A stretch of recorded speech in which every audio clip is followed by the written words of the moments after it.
¿Qué onda, vatos? Thanks again for tuning in to yet another video. Infamous coming at you live from San Jose, California once again. We just got some saddlebags for the Sportster, of course. I couldn't resist, man. I've been missing my saddlebags. I've been riding my Sportster now for the last couple of weeks to work, and I am in need of saddlebags. I just can't live without them anymore. Once you install saddlebags and it's your daily, yeah, you can't go without it. So of course I've gotten the swing arm saddlebag, or the swing arm bag, and that's not enough storage. I have the handlebar riser clamp handle bag, or what, yeah, just bag. Not enough storage in that either. So I'm gonna go ahead and just install these. These are the Amazon or eBay Chinese cheapo saddlebags, and as you can see, they're packaged pretty well. They have this soft cloth packaging, and you also have some decent bubble wrap in it. So in case you guys are wondering, you guys are worried about it, this is how they come. So a lot of protection, well packaged. I got this maybe within, I'd say maybe 2 days of ordering it. They shipped them out from Hayward, so they're pretty close by. Just depends on the seller that you're buying them from. There's a bunch of sellers, and this is a universal saddlebag set. So just wanted to show you guys what's in it, just in case you guys are thinking about it. I like them so far.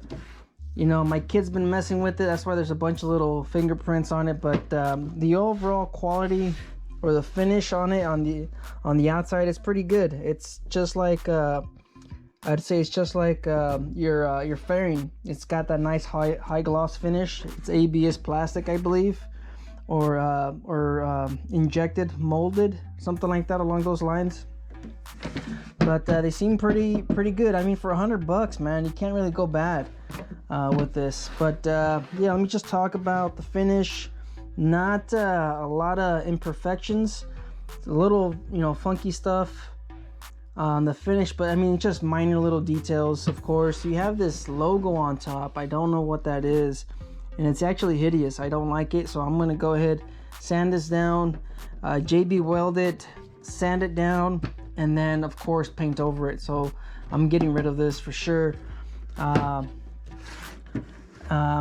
so anyways, opening up the saddlebag, as you can see, there's some straps over here, and they're kind of like your Harley. If you have a touring or a bagger, these are made out of plastic. I thought these were going to be made out of a leather material, or maybe a fabric material like you get with Harley-Davidson. No, these are cheap plastic little holders. But you know what? They do the job. It doesn't allow the top of the saddlebag fall forward. But over time, oxidation and sun, depending on how you take care of these saddlebags, these will, of course, I mean, they'll eventually go bad, and you'll probably have to replace them. And by then, I would recommend putting a fabric or maybe a leather or something along those lines, just something a little bit better. Of course, like I said, these are $90 or $100 saddlebags, $120, $110. I'm not sure. They seem to have gone up in price. You have a gasket here on the inside, so it is semi water resistant. Of course, it's not a rubberized, it's just like a foam, but it's all right because you have the lid, and the lid actually closes over the lip of the opening, as you can see. So I don't think you'll have to worry about getting your goods or your whatever you have, your gear in here, getting that all soaked and wet. Of course, you have some instructions. I don't really think you need these, but these are universal saddlebags, so you can put this on anything. And let me give you guys the measurements in case you guys are wondering, in case you guys are planning on putting these on your bike. The overall size of the saddlebag, you're looking at, what is that, 16, maybe 16 and a half by 12 and a half, and maybe about 7 and a half. So 7 and a half, 12 and a half, and 16 and a half. So those are the measurements of the saddlebag. you know, I was looking at the quick disconnect, and like I said, my Sportster is on a budget, so I didn't want to spend the $600-700 for some decent ones. And I've had Vikings, I've had other Chinese knockoff ones. I have also have the Leather Pro, so I've had quite a bit of saddlebags already. And you know what I like? The overall look of these. They have a little bit of an angle to them. I mean, it's got a good, it's got some good looking lines. And of course, I'm gonna paint these, so I have to sand them down. I have to paint them. But you know what? I'm looking forward to it. I'm still, you know, thinking of stuff in my head what I'm gonna do with them. There's a lot of canvas here. There's a lot of workable area. There's a lot of square footage on this thing to do some neat designs. But yeah, that's my plan right there. Just cover this up and start painting and sanding and getting this stuff all set. So I pulled out the hardware, of course. This is what is sent. It's universal. Like I said, a lot of these parts might be too long.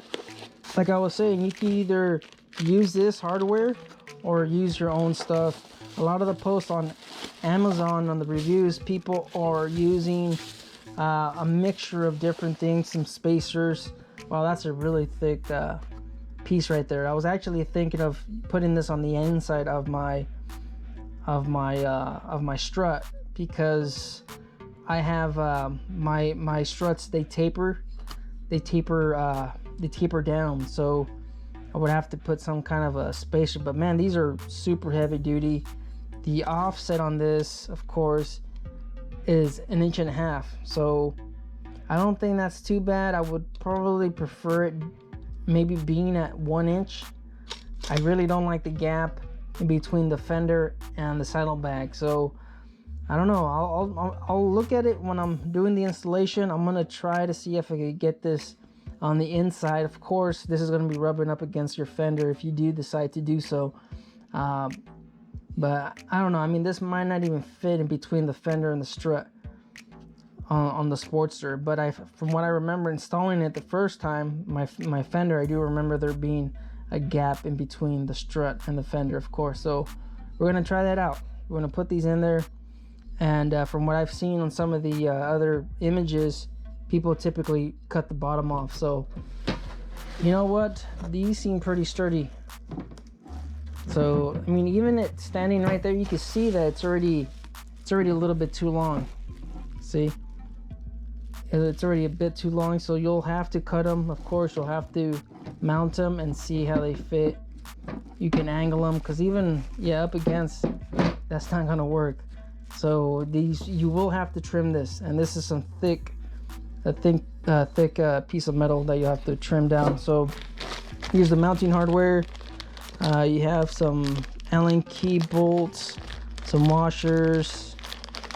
What's in this one? Oh, we have the keys and some more brackets. So you get 4 brackets, some grommets, no washers. Oh yeah, there's some washers there.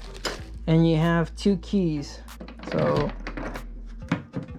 I mean, I don't think it's like really theft deterrent or anything like that after looking at them. I mean, look, my Viking saddlebags have gotten broken into. They busted the locking latch on my Viking saddlebags. I mean, they've broken them. My Leather Pros, they don't have a security system, but you could put a lock on it, like a luggage lock. On my other Chinese knockoff saddlebags, they have a little plastic key on them. So I mean, these are not the best when it comes to security. Let me see if I can show you guys from a different angle. Let me see, how am I gonna do this? Let's do it like this. So as you can see, this latch is connected to a piece of plastic. It's just kind of, it looks like it's glued on there. I don't think this piece of metal goes all the way through the plastic. From what I can see, I think this is just kind of glued on there. I think someone, if they wanted to, they could easily break into this. I mean, it's not security wise, leaving your stuff in here, I would not recommend it, even on anything. So if you're planning on leaving your stuff, or if you're planning to have a quick disconnect, quick unload, you know, type of system, you would want to put some kind of a lining in here that you could easily pull out and put in. And yeah, I mean, you just put your stuff in your bag or in your lining and just grab that stuff and, you know, unload it and leave the saddlebags on there. You don't have to take them off, because yeah, this is not going to be a quick disconnect. That's pretty much it. I don't think there's anything else in there.